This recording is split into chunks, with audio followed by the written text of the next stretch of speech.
에게 주시는 말씀은 사도행전 2장 43절에서 47절입니다. 제가 보는 성경으로 신약 190쪽입니다. 말씀을 봉독할 때에 하나님의 음성을 들으시기 바랍니다.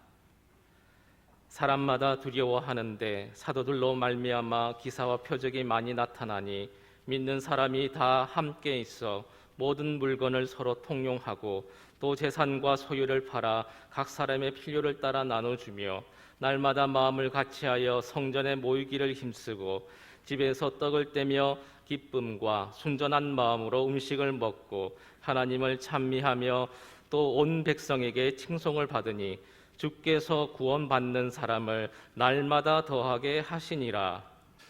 여러분, 최대한 그 눈에 밝은 눈웃음을 이렇게 가지고 옆에 있는 사람과 인사하겠습니다. 반갑습니다. 눈을 이렇게 뜨면 안 되고요. 이제 마스크를 썼으니까 우리가 미소가 잘 안 보여서 그렇습니다. 설교학자 틸리케는 재미없고 지루하고 염증이라는 설교를 성도들로 하여금 느끼게 한다. 그 원인을 누가 제공하냐? 목사이다. 설교가 실증나고 재미없고 염증을 느낀다. 증거는 아주 쉽다. 성도들이 조느냐 아니냐로 판단된다라고 합니다. 졸고 있는 성도들을 향해서 졸지 마세요, 일어나세요 라고 소리칠 필요가 없다. 졸리지 않도록 설교를 잘하면 된다. 아주 우리에게 유명한 이야기입니다. 목사들에게. 그래서 제가 종종 여러분에게도 소개했던 글입니다. 지금부터 졸면은 여러분 책임이에요. 설교하다 중간에 존다 그러면 제가 재미없게 설교를 해서 그런 겁니다. 모처럼 아버지 집에 왔으니 마음이 편안하고 그래서 우리가 편안한 마음으로 설교를 듣다 보니까 졸리는 것은 이해가 돼요. 그런데 두 가지가 방해가 됩니다. 졸음, 잡생각. 자꾸 들어오는 거예요. 그래서 예배를 흐트러지게 만드는 경우가 있습니다. 한 25분 정도의 설교가 진행이 되는데 졸지 마시고 좀 신경을 바짝 곤두 세우면서 말씀에 들어가면 좋을 것 같아요. 성도들이 싫어하는 설교가 뭐냐? 회개하라. 성도들이 좋아하는 설교가 뭐냐? 축복, 복 받아라. 성도들이 가장 부담이 되는 설교가 뭐냐? 설문조사에서 나왔어요. 1등이 전도하라. 아유, 난 전도하라. 그 듣기도 싫다. 보편적으로 성도들이 생각하는 설교의 유형이었습니다. 그런데 저는 부담이 되는 설교를 오늘 또 준비를 하고 여러분들과 함께 은혜를 받으려고 하니까 여간 저도 마음이 부담이 되는 게 아니에요. 목사인 저도 처음부터 전도에 대해서 영혼구원에 대해서 솔직히 없었습니다. 전도지를 들고서 밖을 나가면은 부목사 때 예수 믿으세요 그러면은요 사람들이 전도지를 탁 치고 가고 저를 저 멀쩡한 놈이 왜 이렇게 나와서 뭐 하는 짓이지? 그런 눈초리로 바라보는 거 정말 싫었습니다. 그래서 제가 목회초년생 때는 나 이런 거 안 한다. 이런 거는 그냥 저 권사님들이나 하고 나는 멀쩡하게 생긴 이 신사 같은 내가 가서 그 사람들에게 그런 무시받으면서 있을 필요가 없다라는 생각을 했습니다. 그런데 부목사 때니까 나가라니까 나가야지 안 나갔다는 담임 목사님한테 혼날 거고 또 잘못하면은 또 그만두라고 하면 이거 어떻게 하나. 그래서 이제 그런 마음을 가지고 성도들을 데리고 나가니까 그 마음이 그분들에게 전달이 안 되겠어요? 아유, 우리 목사님 꼭 마치 도살장에 끌려가는 소처럼 저렇게 전도 나간다. 전도가 안 되는 거예요. 그러다가 저에게 결정적인 사건이 두 가지가 연거푸서 일어납니다. 하나는 천안중앙시장의 리어카에서 물품을 담아 파는 집사님 한 분이 있었는데 구역장이고 열심히 했는데 그만 유방암이 온몸에 다 퍼졌습니다. 그래서 몰핀 주사를 하루에 3대 4대 갈증이 막 이루 말할 수 없는 거예요. 그 제가 맡은 목장이기 때문에 거의 뭐 날마다 신방을 했어요. 돌아가시기 전에는요. 근데 이분이 가면은요 꼭 저를 붙잡고 하는 얘기가, 목사님 제 아들, 딸 그리고 우리 남편 전도 좀 해주세요. 교회 좀 나가게 해주세요. 아니 본인 저 병 낫게 해주세요. 이게 아니라 자기 죽을 걸 알았는가 봐요. 그 얘기를 다 하는 거예요. 왜 이렇게 이분이 이런 얘기를 하실까? 그 사건이 하나가 있었어요. 그리고 또 하나는요, 위암에 걸리신 여자 집사님의 남편, 교회를 안 나와요. 그런데 여자 집사님이 뭐라고 하냐면 저에게 와서, 목사님, 제가 부목사 때, 목사님 우리 남편이 위암 걸려서 지금 말기입니다. 얼마 못 썼는데 시한부 인생으로 판정이 됐습니다. 오셔서 기도해 주시면 좋겠습니다. 전도해 달라는 거예요. 그래서 제가 갔습니다. 근데 들어가는데 그 부인 집사님 그러는 거예요. 목사님 놀라지 마세요. 아마 남편이 욕을 하고 막 소리 지르고 그럴 거예요. 그러니까 막 그냥 그 분노, 독, 이게 여기까지 올라왔어요. 왜 자기가 죽어야 되느냐 뭐 이런 게 있지요. 아니나 다를까 기도도 안 받아요. 막 소리 지르고 나가라고 하고. 그 제가 나오면서 어떤 생각이 있냐면은요, 아, 잘 됐다, 빨리 집에 가자. 그 생각이 있었어요. 부담이 되니까 저도 복음 전하는 게요. 그리고 그렇게 하고 끝날 줄 알았는데 그 다음에 이 여자 집사님이 다시 오더니, 목사님 한 번만 더 해주세요. 그래 제가 참 마음의 부담감을 느끼고 병원을 찾아갔습니다. 문을 열고 들어갔는데 막 소리 지르고 욕하고. 그래도 어떡합니까? 한동안 그렇게 하는 거 잠잠해질 때까지 기다리다가 제가 선생님 기도 한번 해드리겠습니다. 기도를 해드렸어요. 근데 점점 문을 여는 거예요. 그 다음에 또 갔습니다. 제 얘기를 들어요. 그 다음에 또 갔습니다. 그분의 지나왔던 그 삶의 과거 이야기를 제가 쭉 들어줬어요. 그러면서 복음이 들어가고 제가 말씀을 넣어주고, 그러면서 이분이 변화가 되고 결국에는 제가 기도하고 그러면서 돌아가셨어요. 예수를 믿게 된 것이지요. 편안하게 돌아가셨습니다. 이것이 저에게 목회를 하는데 영혼군에 대한 결정적인 동기가 되었습니다. 제 친구들은 거의 다 목사님들입니다. 근데 목사들이 만나면은 성경 연구하고 기도하고 막 그럴 것 같은데 아니에요. 수다가 많습니다. 말이 많아요. 그 말 중에는 되게 자기의 목회 자랑, 교회 자랑, 이게 대부분을 차지합니다. 그도 그럴 것이 세상 사람들처럼 재미난 게 없어요. 뭐를 세상 놀이를 합니까? 술, 담배를 합니까? 그러니까 입으로다가 말로다가 2시간, 3시간, 4시간. 근데 교회 자랑이 대부분이에요. 제가 우리 교회 목회 초년생 때 우리 교회 와서 친구들 만났는데 자랑할 게 없어요. 그래서 제가 그때 결심한 게 뭐냐 하면은, 그래 정말로 세상 말로 뻥치지 말고 진짜 자랑스러운 교회를 만들자. 이게 제 마음속에 딱 와닿습니다. 진짜로 성도들이 행복한 교회로 만들자. 내가 교회를 나가면은 가자제일 교회다라고 하는 그런 멋진 교회를 한번 만들어 보자.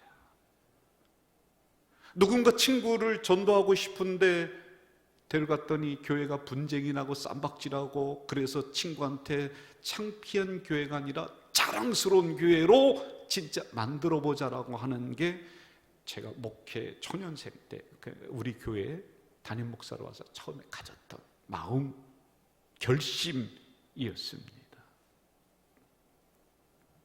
그럼 그렇게 하면 어떻게 하려고 하면 되느냐? 처음에는 사람 닥달하고 막 데리고 오세요 초청하고 그러면 되는 줄 알았는데, 가장 먼저 교회를 교회답게 건강하게 만들어야지만이 된다. 오늘 본문처럼 온 백성들에게 칭송받는, 칭찬받는 교회로 만들자. 이거를 점점점 깨달아 나가게 된 것입니다. 그리고 성도들을 세상에서 바라볼 때 칭찬받는 성도들로 만들자. 훈련하자. 그러면 자연히 전도가 될 것이다. 전도해서 어렵게 데리고 왔습니다. 그런데 그분이 우리 교회 왔더니 뭐 진짜 그런 건 아닙니다. 예를 드는 거예요. 깜짝 놀라는 거예요. 봤더니 자기한테 돈 꾸고 안 갚은 사람이 그 교회 집사로 있는 거예요. 아파트에서 문제투성인 그 양반, 막 쓰레기 아무데나 버리고 질서도 안 지키는 그 사람이 그 교회에 들어앉아 있는 거예요. 그럼 여러분, 이게 말이 되겠습니까? 전도가 안 되는 겁니다. 그러므로 우리가 살아가는 모습이 전도지가 되자, 이걸 줄기차게 제가 부르짖었던 거예요. 당신이 전도지입니다. 여러분, 시장통에 가서 너무 야박하게 깎지 마세요. 이것저것 고르지 마세요. 그 사람들을 얼마 남는다고 그렇게 합니까? 그 자리에서는 아무 소리 안 하지만 그 물건 파는 분들이 우리 지나고 나면요, 가고 나면은 손가락질해요. 가자지 이렇게 교인이라고. 그리고 그 다음에 전도 나가서 전도지 전해줘 보세요. 우리 돌아서면은 쓰레기통에 집어넣습니다. 우리가 삶의 현장에서, 살아가는 현장에서 상식적인 수준에서 지킬 것 지키고 양보할 것 양보하고 그것만 잘해도 사실은 전도가 되는 것입니다. 그래서 여러분들의 말 한마디가 전도지입니다. 성도들의 살아가는 모습이 전도지입니다. 여러분들의 언행, 심사 하나하나가 전도지다라고 하는 이야기는 귀에 딱지가 붙었을 거예요.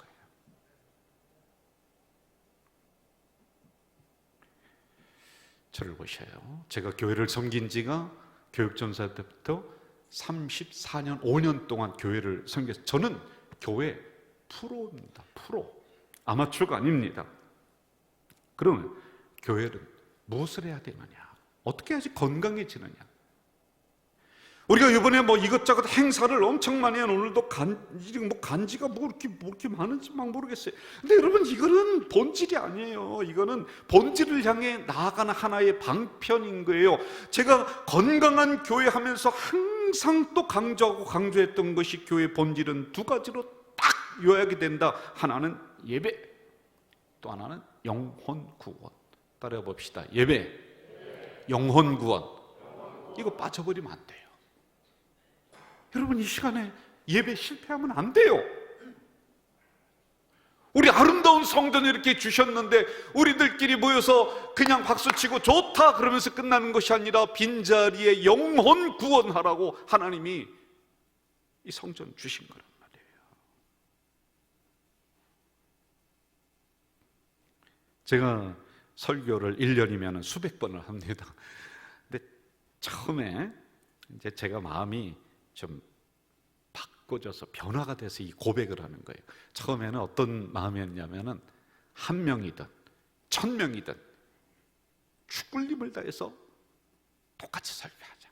그런데요, 가면서 그게 안 돼요. 솔직히 사람 많이 모이면은 저도 모르게 막 신이 납니다. 그런데 사람이 조금 모이잖아요. 그러면 나도 모르게 막 불이 죽어요. 어느 주일에 새로운 성도들이 막 들어옵니다. 그러면 저도 모르게, 야, 오늘은 성공했다, 오늘은 밤맛 있다, 막 그냥 저녁에 기분이 너무 좋은 거예요. 성도들이 막 몰려온다 그러면 너무 기분이 좋은 거예요. 그런데 성도들이 안 온다, 또는 등록이 없다, 그러면 내가 목회를 못하는 것 같다라고 하는 숫자 노름에 나도 모르게 매몰이 되더라고요. 점점점 거기에, 이게 사실은 목회자가 가지면 안 되는 건데 자꾸만 이게 들어오는 거예요. 그러다가 우리 스승 목사님의 돌아가셨습니다만 그 말이 생각이 나요. 김 목사, 목회는 한 명에게 달렸어. 한 명. 그거 못 깨달았습니다. 한 명에 집중해야지만이 하나님이 1000명 맡기고 10,000명 맡기고 100,000명 맡기고 100명 맡기고 그러는 것이지, 한 명에게 집중하지 않으면 안 돼. 한 명이야. 승부는 한 명에게 걸어야 돼. 그래서 예수님이 한 영혼이 천하보다 귀하다고 하신 거야. 이걸 깨달아 나가는 거야. 한 영혼.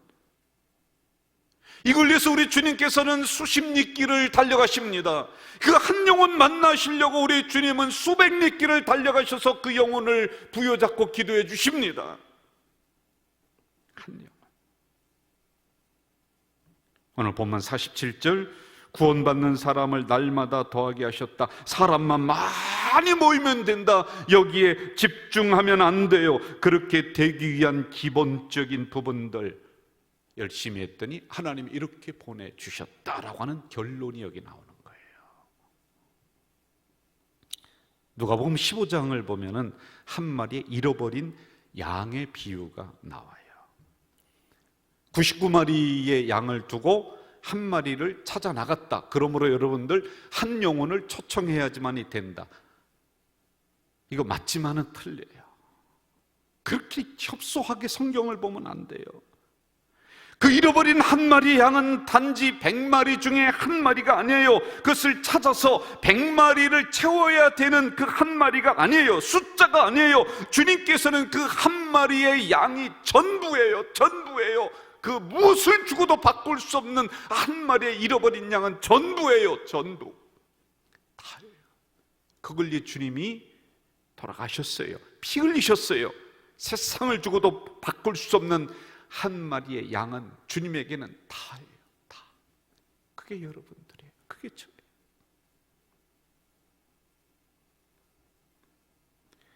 가끔 가다가 이런 얘기가 들립니다. 뭐 목사님 안 나오는 분들 뭐 이렇게 애달프게 그렇게 합니까? 뭐 그냥 잊어버리고 있는 분들 집중하고 그렇게 하세요. 근데 안 돼요.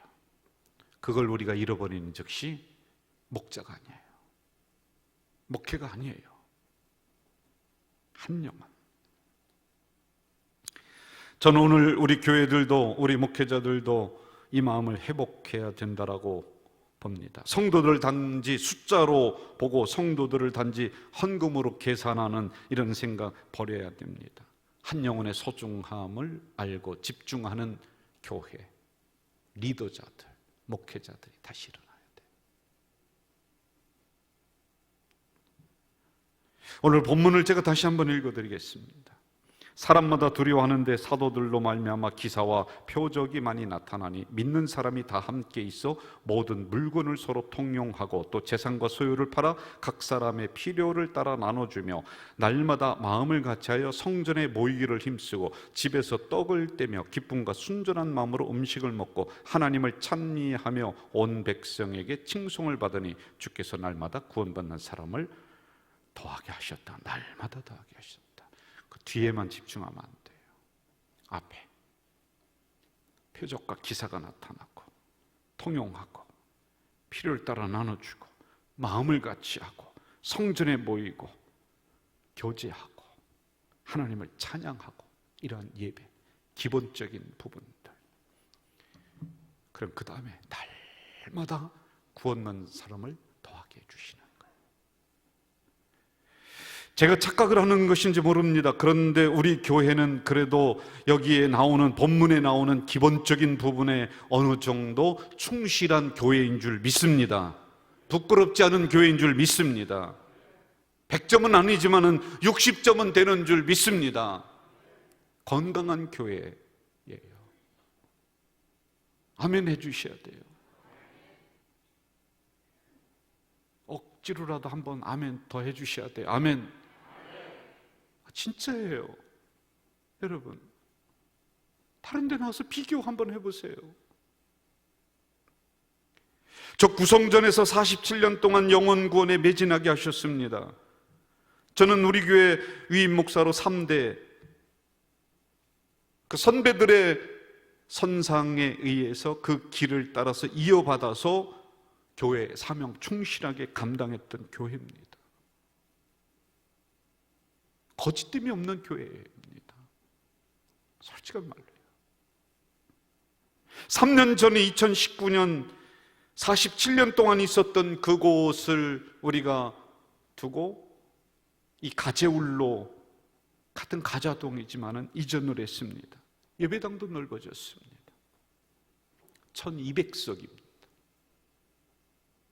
외부에서 우리 교회를 탐방하는 비율이 점점점 많아지고 있어요. 코로나가 끝나면서 우리 동기들도 지금 몇 팀이 오는지 몰라요. 소문이 나서 교회 와서 본당을 보고 전체를 보면서 이야 멋지다 멋지다. 여러분, 왜 멋진 교회 주셨습니까? 왜 주셨습니까? 꺼져가는 한국교회 부흥의 불씨가 되라고, 다시 영혼군 사명을 담당하라고, 시대적인 사명을 담당하라고, 좀 한국교회 분쟁하고 싸우는 거 그런 거 치워버리고 좀 기준이 되는 행복한 교회 되라고. 전염병으로 교회가 문을 닫고 있는데 야, 저 커져질 교회 전도의 문이 열리는구나, 이거 한번 보여주라고. 아멘. 이거 한번 보여주라고. 50주년 500명 초청, 제가 앞에 있는 설교와 이 슬로건이 안 맞습니다. 잘 맞지 않습니다. 뭐 숫자가 중요하지 않다 뭐 그렇게 하더니 50주년 500명 에이 목사님도 별 수 없구만. 그런데 여러분 왜 그런지 아십니까? 두 가지 이유가 있습니다. 하나, 우리 교회 성도들이 너무 착해요. 옆에 있는 분 보세요. 얼마나 착한지 눈이 선합니다. 그걸 어디서 아느냐? 여러분 평상시에도 알겠습니다마는 체육대회를 우리가 인천도에서 나갑니다. 한 번도 큰 소리 안 하고 떼기장 한 번도 안 쓰고 죽으면 죽는가 보다, 지면 지는가 보다, 얼마나 양보를 잘하는지 아주 착해요. 멋진 교회 건축하고 언젠가는 오겠지, 언젠가는 되겠지, 언젠가는 채워지겠지. 아니에요 여러분. 좀 이럴 때 우리가 욕심을 내야 돼요. 거룩한 욕심을 내야 돼요. 우리가 500명이 아니라 5,000명이라고 하는 이 포부를 가져도 괜찮은 교회인 줄 믿습니다. 이 욕심을 좀 한번 내야 돼요. 그래서 제가 오죽하면 500명, 50주년 500명 비슷하게 맞아 들어가는 것 같구나 이러면서 목표의식을 넣어주겠습니까? 그리고 두 번째, 제가 연초에 되면은 기도원을 갑니다. 가서 기도하면서 이렇게 보니까 가을쯤 되면은 코로나가 잠잠해지고 감기처럼 가겠고, 그러면 우리 교회가 영적인 흐름으로 이렇게 전환점이 뭔가 좀 일어나야 되겠다는 게 그려지지 않겠습니까? 그러면서 기도하면서 가을에 전도 초청잔치를 한번 좀 하자. 근데 그때 계속해서 밀려오는 게 50주년 500명. 이게 오는 거예요. 기도하면서 받았어요 여러분. 세상에서는 여러분 이사를 간다든지 새집을 짓는다든지 그러면 사람들 불러놓고 떡해놓고 막 하면서 집들이하고 야단 법석을 떱니다. 우리가 여러분 이렇게 멋진 성전, 아름다운 성전 지어놓고 제대로 한번 이 지역 주민들 초청해봤습니까? 제대로 이 근처에 있는 사람들, 우리 친구들 한번 초청해봐서 야 멋진 교회 있다, 아름다운 교회 있다, 제대로 한번 해본 적이 별로 없습니다. 2019년은 막 그냥 준비하다가 코로나 딱 맞이했습니다. 저는 이제 한번 해봐야 되는 시점이 여기다. 아멘.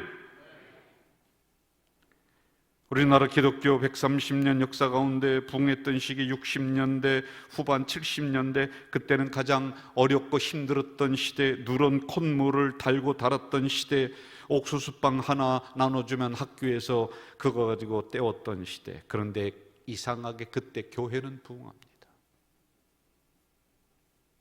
사람들이 희망이 없으니까, 힘드니까 교회로 몰려와서 위를 넣습니다.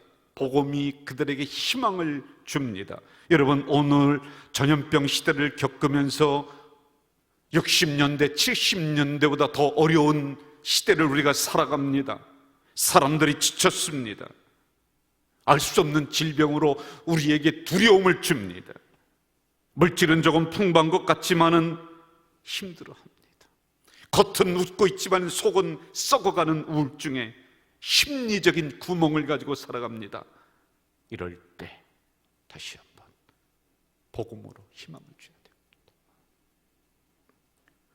지난번에 주한교회 지난주죠, 주승중 목사님을 만나서 대화하는 시간이 있었습니다. 그분이 몇 주 전에 미국을 다녀왔는데 미국 교회 전문가들이 이렇게 얘기한답니다. 거기도 뭐 똑같지요, 뭐 우리나라랑 60%는 교회 나오고 40%는 잘 나오던 사람 안 나올 겁니다. 전문가 이야기는 어느 정도 맞습니다. 우리나라 큰 교회들, 뭐 온누리교회, 사랑의 교회 1만 명에서 5천 명으로 딱 안 나옵니다. 이들에게 다시 다가서 물었다고 합니다. 다시 교회를 나갈 계획이 있느냐? 있다. 언제 나가냐? 모른다. 그럼 어떤 교회 나가느냐? 이런 교회 나갈 거다. 교회다운 교회면은 다시 나가겠다. 전염병만이 아니었습니다. 그동안에 골맞던 게 터져버린 거예요. 저는 교회 때문에 수많은 성도들이 방황하고 힘들어하는 것을 직접 목도했고 그분들의 손을 붙잡고 함께 눈물을 흘리면서 기도했던 사람입니다. 그러면서 한 가지 결심하게 된 것이 있습니다. 적어도 주일에 교회 와서 잘 왔다, 은혜 받았다, 힘이 있다, 정말 예배에 성공했다, 이 마음을 넣어주자. 진액을 짜자. 하나님은 단지 교회 크게 늘리고 숫자 크게 늘리고 그것만 자랑으로 우리가 그동안에 삼았다면은 새 성전 안 주셨습니다. 안 줍니다. 못 집니다. 그게 아닌 건강성을 위해 달려나왔으니까 주신 겁니다. 저는 우리 교회에 대한 환상을 2번을 받습니다. 본당 건축이라고 하는 것을 2번을 연거푸어서 하나님이 꿈으로 환상을 보여주시고 또 하나는 환상은 뭐냐면 하나님 이 성전 어떻게 합니까? 어떻게 저는 채울 수가 없습니다. 그랬더니 하나님이 저 뒤에 있는 문이 쫙 열리게 하더니 저 뒤에 있는 문, 그 뒤로 구름대처럼 여기는 물론이고 쫙 차서 수많은 심령들이 막 몰려 들어오는 이 환상을 저에게 보여주셨습니다. 그런데 저만 본 것이 아니라 우리 교회에 부흥에 오셨던 목사님이 그 이야기를 하는데 그렇구나.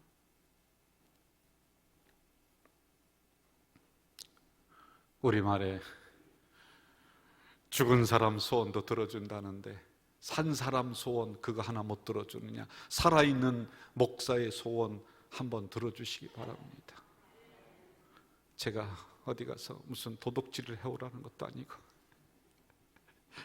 성도들로 가득 차는 이 소원 한번 들어주시기를 바랍니다. 이번 가을에 500명 한번 들어주시기를 바랍니다. 안산제일교회 고은 목사님 어려운 시절에 전도는 해야 되겠고 성도들은 움직이지를 않고 그랬을 때 이렇게 말씀하시더라고요. 강대상에서 담임 목사가 우니까 되더라. 성도들이 움직이며 데려오더라. 제가 지금 속으로 울고 있습니다. 기도하겠습니다. 하나님 아버지 감사합니다. 우리 교회 부끄럽지 않습니다. 100점은 아니더라도 괜찮은 교회입니다. 건강한 교회입니다. 이때를 위해서 하나님 어려운 전염병이 끝나는 시점을 위해서 우리 교회를 이렇게 만들어준 뜻이 있습니다. 한번 친구들에게 옆에 있는 분들에게 동네 분들에게 소개해도 떳떳한 교회입니다. 이번 가을에 이 전도 초청잔치가 행사로 맞춰지지 않도록 영적 전환점이 될 수 있도록 도와주시옵소서. 예수님의 이름으로 기도하옵나이다. 아멘.